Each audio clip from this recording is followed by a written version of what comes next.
Balam!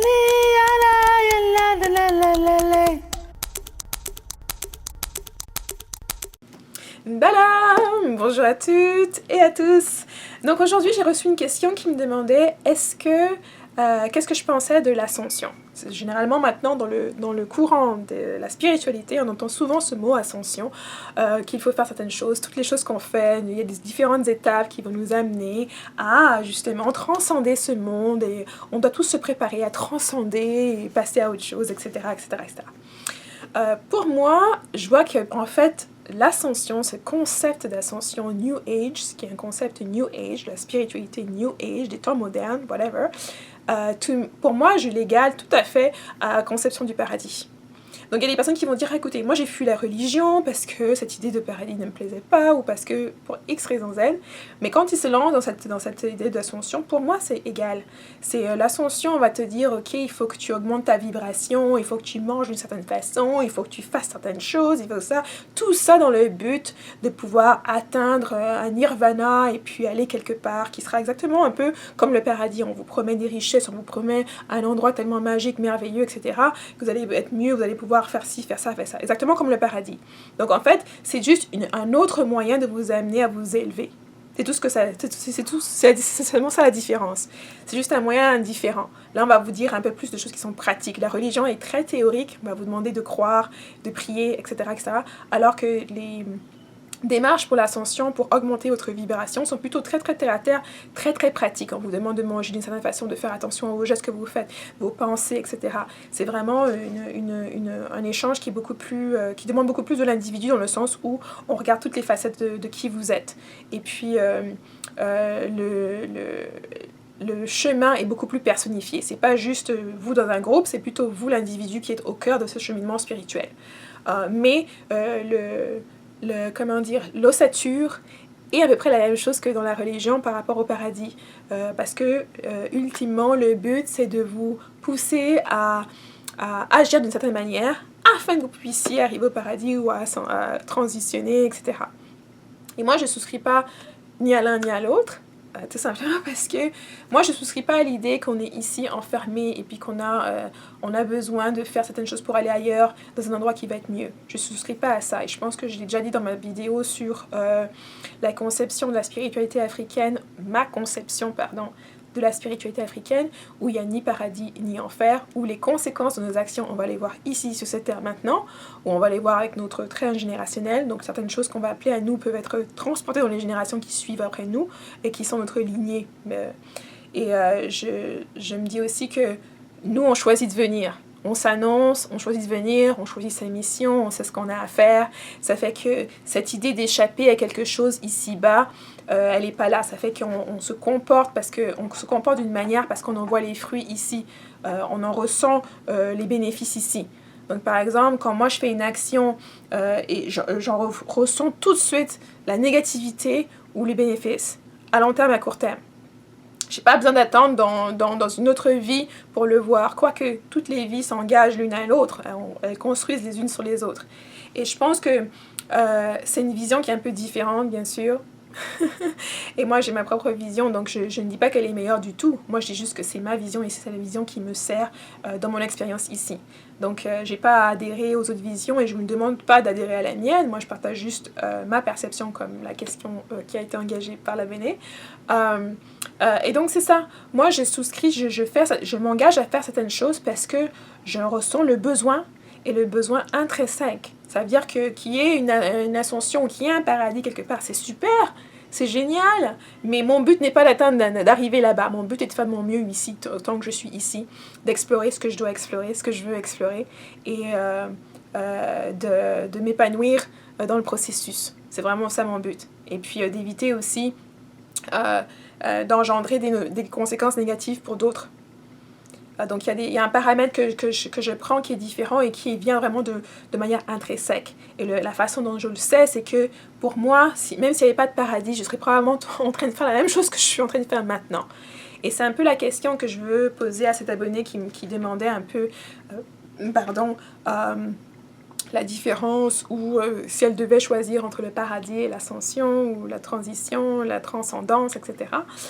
Moi, je dirais, est-ce que tu ferais ce que tu es en train de faire, même s'il n'y avait pas de paradis. Même s'il n'y avait pas tu n'allais pas transcender nulle part.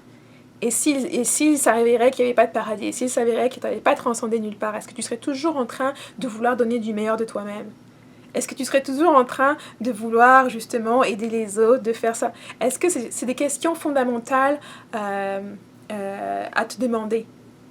Parce que ça va vraiment à la corps, au but de la motivation pour ce que tu fais. Et il y a des personnes justement qui ont besoin de cette idée du paradis pour pouvoir se motiver soi-même, pour pouvoir se dire je vais avoir une certaine conduite afin d'y arriver. Et c'est une motivation en eux-mêmes. C'est une motivation qui vient de l'extérieur, qui va nourrir leur intérieur pour qu'ils puissent continuer.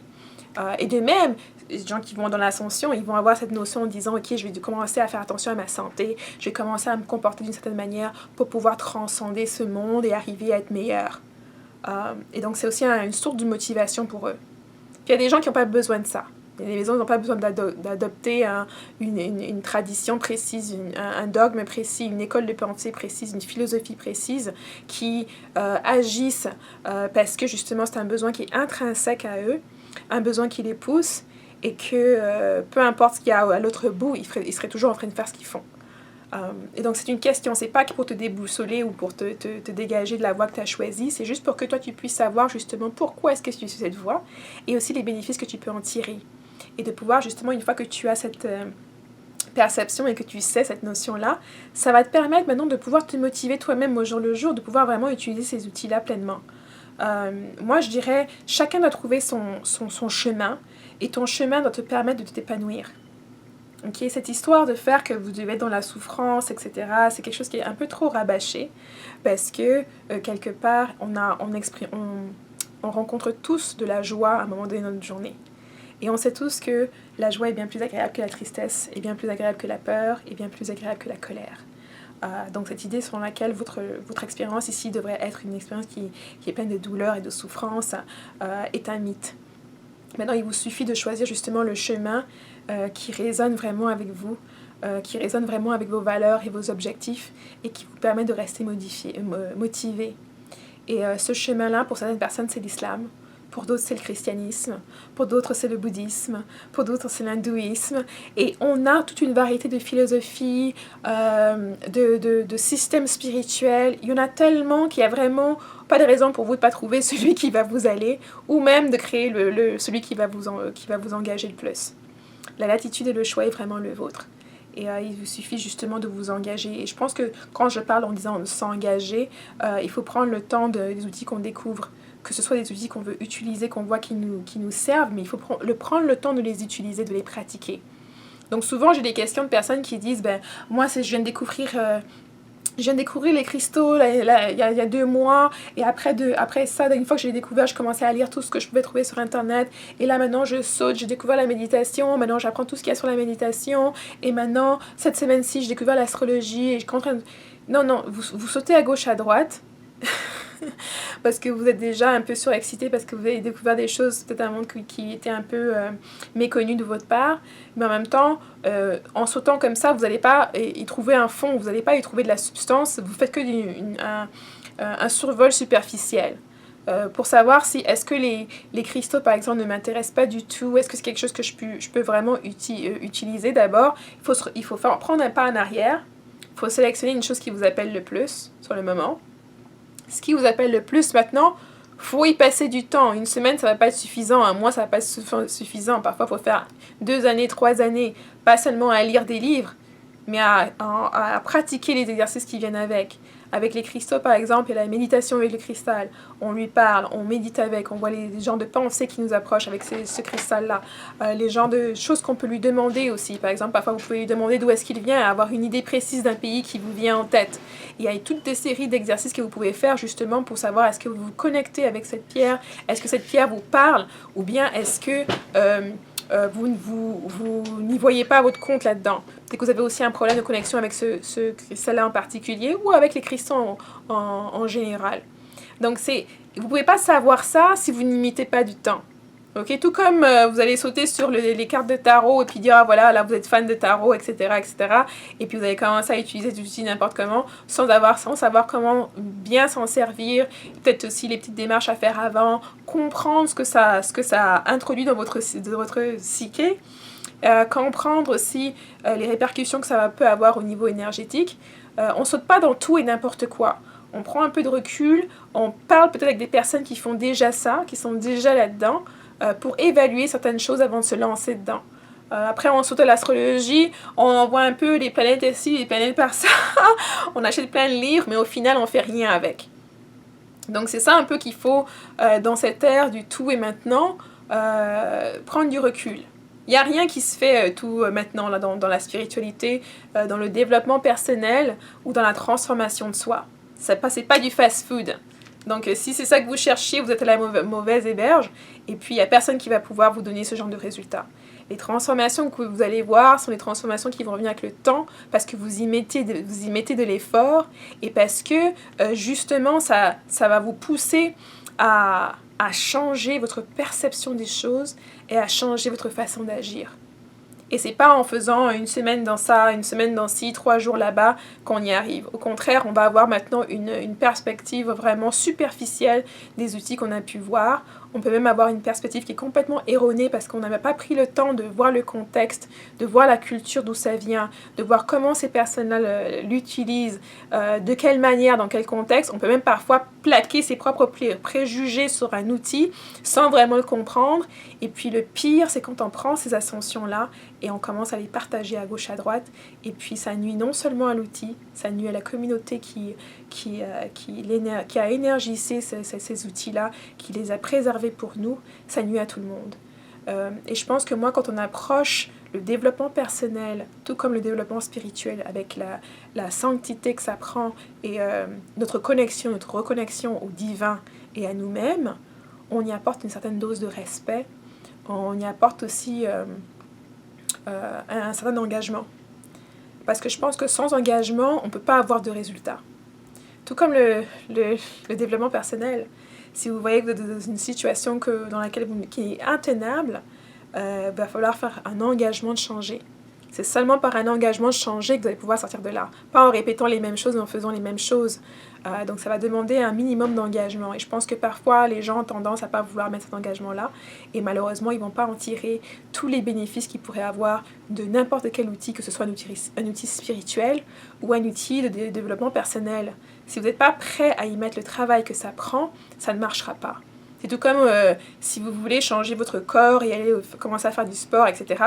Vous allez devoir y mettre du temps, vous allez devoir y mettre des efforts, beaucoup d'efforts et de temps, avant de même voir les changements physiologiques.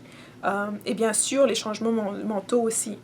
Donc que ce soit un travail sur soi, un travail interne, ça va être pareil. Vous allez commencer, vous allez devoir mettre du temps, mettre de vous-même avant de voir les résultats. Donc, moi, je dirais, si la notion et la philosophie par rapport à l'ascension est quelque chose qui vous attire, qui résonne avec vous, prenez le temps de vraiment l'explorer. Cherchez des gens qui sont sur ce cheminement-là. Si vous voulez qu'on en parle dans une consultation, n'hésitez pas à booker une consultation. Les informations vont être dans la boîte de description. Et sinon, oui, interagissez avec les personnes qui sont sur ce cheminement-là. Posez des questions.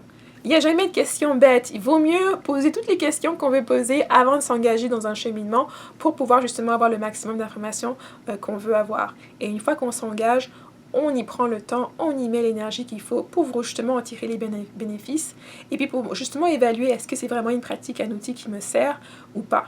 Mais on ne peut pas jeter un outil à la poubelle ou le mettre de côté lorsqu'on n'y a pas mis du temps, lorsqu'on ne sait pas de quoi il s'agit, lorsqu'on ne sait pas de quoi on parle. Donc, vaut mieux dire que c'est un outil qui n'est pas pour vous que de dire que c'est un outil qui ne marche pas. Parce qu'il y a une grosse différence là derrière. Donc, voilà pour la question qui m'a été posée. J'espère que ça y répond. Et bien sûr, si vous voulez m'envoyer des questions, vous pouvez aussi le faire à mademoisellecamille@gmail.com. L'information sera dans la boîte de description. Et puis, pour beaucoup des conversations, c'est de même. Alors, je vous vois dans ma prochaine vidéo. Bye bye! La la la la la la la la.